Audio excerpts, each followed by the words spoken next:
Hi hello नमस्कार. मी शर्वरी तुमच्या सगळ्यांचं नवीन एका व्हिडिओमध्ये खूप मनापासून स्वागत करते. गेले 2-3 दिवसाचे पटपट अपडेट देते. एक तर सारखे लाईट्स जात आहेत, फ्लक्च्युएशन होतं आहे. तुम्हाला थोडासा माझा आवाज जाणवत असेल. सर्दी झाली आहे, खोकला झाला आहे, थोडासा फीवर आहे.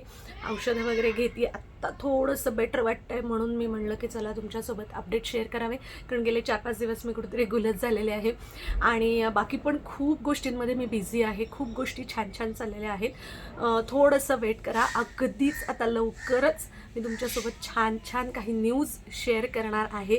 आजूबाजूचे काही आवाज येत असतील तर ते थोडंसं माफ करा. लाईट्स गेलेले आहेत, प्रचंड उकडतं आहे. एक छोटासा माझ्याकडे आहे असा दिवा, तर त्याला मी लावलं आहे आणि मी शूट करते. तर चला क्विक मी तुमच्याबरोबर जे तुम्ही टायटल थंबनेलमध्ये वाचलेलं आहे ती गोष्ट क्लिअर करून टाकते, सांगून टाकते. हे बघा, मी जिथे माझी माय लाईफ स्टोरी ह्या गोष्टी शेअर केलेल्या आहेत त्या केवळ आणि केवळ मी परत एकदा सांगते की अशा घटना समाजामध्ये घडत असतात आणि तेव्हा आपण हिंमत ठेवून, उमेद ठेवून, पॉझिटिव्हिटी ठेवून कसं बाहेर यायला पाहिजे, स्वतःला प्रायोरिटी लिस्टवर पहिल्यांदा ठेवलं पाहिजे, ह्या सगळ्या गोष्टींसाठी म्हणून मी ते शेअर केलेलं आहे.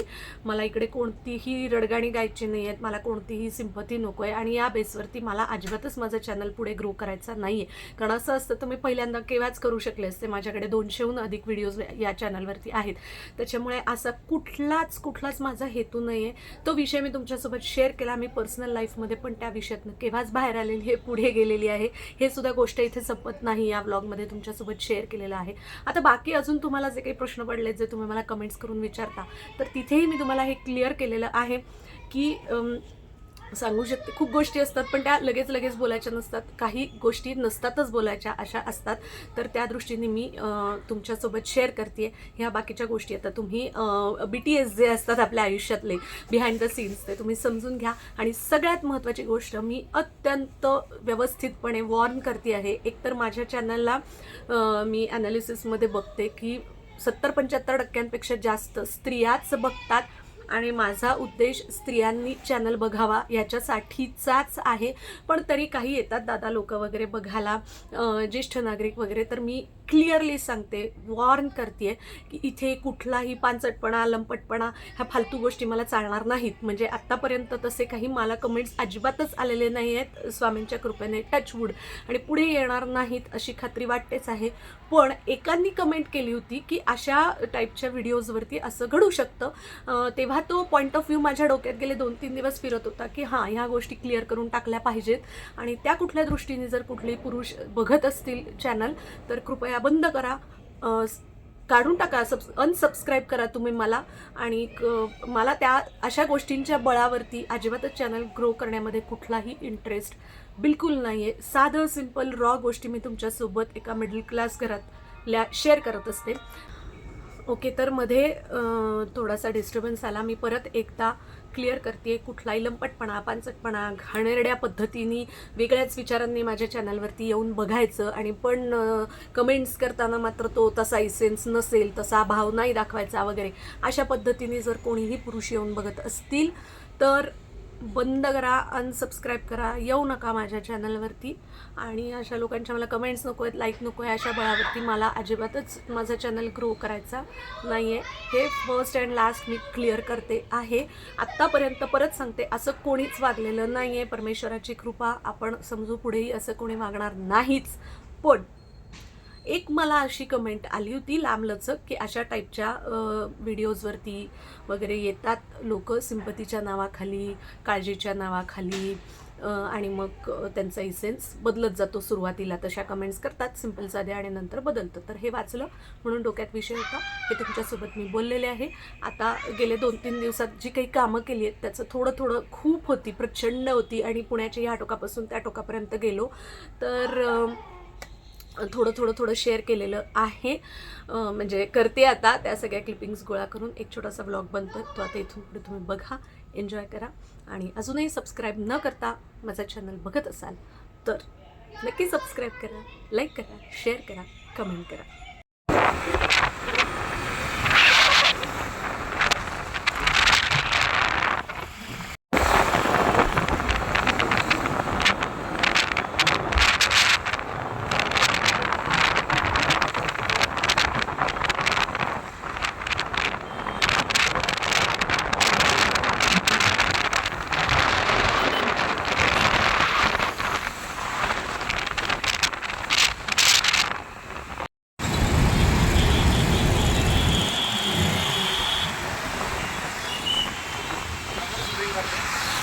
ब्लॉगसाठी ब्लॉगसाठी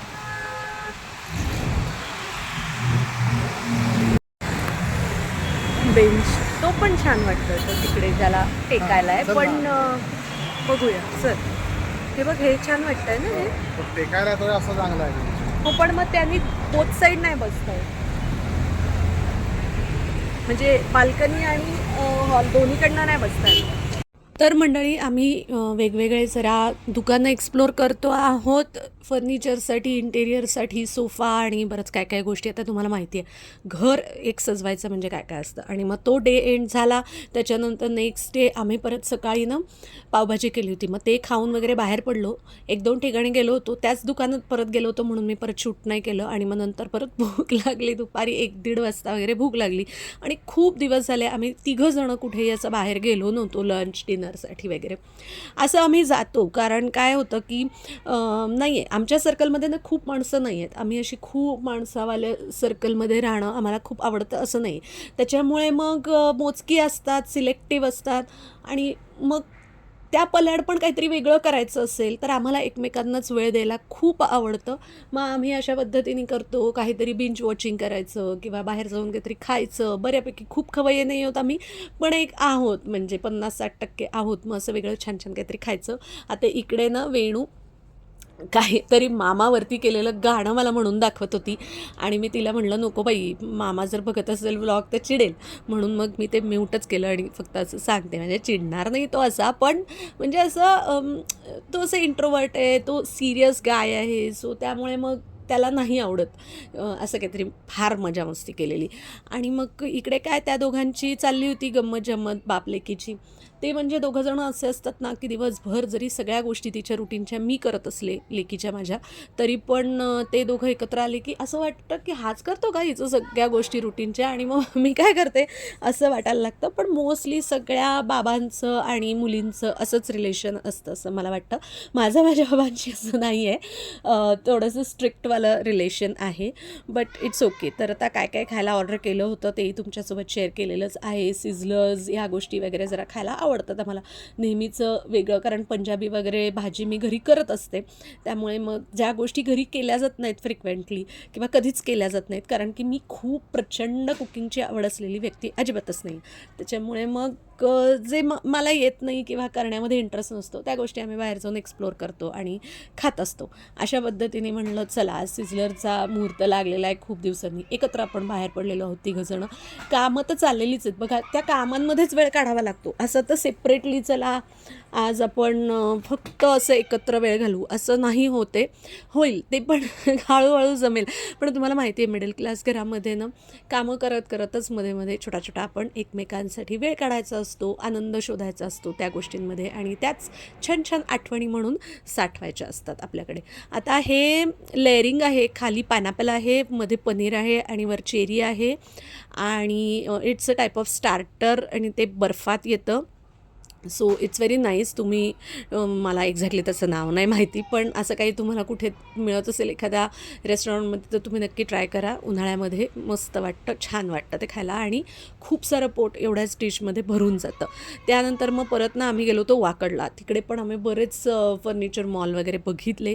हा असा चंद्र सुंदर दिसत होता, जो कालही कॅप्चर करण्याचा प्रयत्न केला, आजही केला. पण काय आता सध्या आपला छोटासा मोबाईल आहे, कॅमेरा आहे, त्यामुळे एकदम छान क्लिअर नाही झालं कॅप्चर. पण चला, होतील त्याही गोष्टी प्रगतीच्या आपल्या आयुष्यात नक्की होतील, आणि स्वामी सगळ्यांच्या छान छान इच्छा लवकरच पूर्ण करणार आहेत.